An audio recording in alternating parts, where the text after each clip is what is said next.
Some wars do not begin with explosions. They begin with a signature. A memo becomes policy, and policy becomes pressure that reaches farther than soldiers can march.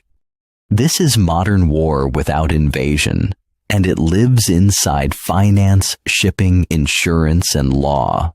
We start with a hard truth. The most powerful weapons today often look boring.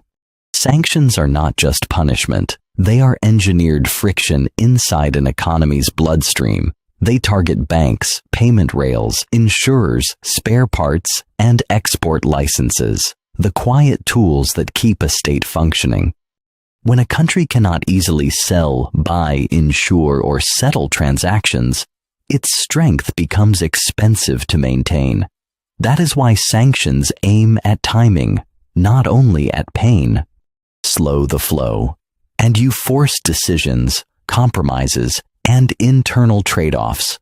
Next comes seizure, the idea that assets can be frozen, diverted, or legally captured through courts and enforcement networks. This is where law becomes leverage, because ownership is only real when systems recognize it. A ship can carry cargo, but if insurers refuse coverage, ports refuse docking, and banks refuse payment, the cargo is trapped. Pressure works by isolating the target from normal participation while offering pathways that often require concessions. Now notice the structure. These tools rely on cooperation from allies, institutions, and private companies that must comply.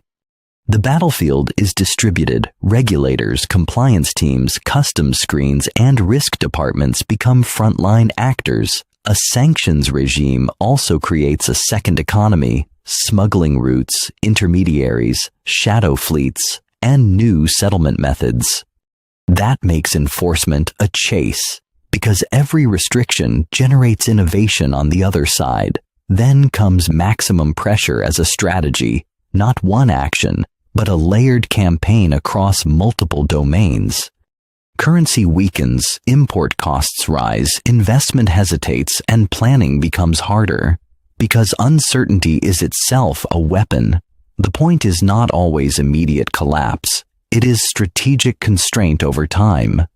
Yet these tools are double-edged, because pressure can harden resistance, empower hardliners, and punish ordinary people fastest. That is why sanctions can be politically attractive, but strategically unpredictable. They look clean compared to war, yet they can create long, grinding outcomes without clear end dates. So the central lesson is structural. Power today often means controlling the systems that define normal life.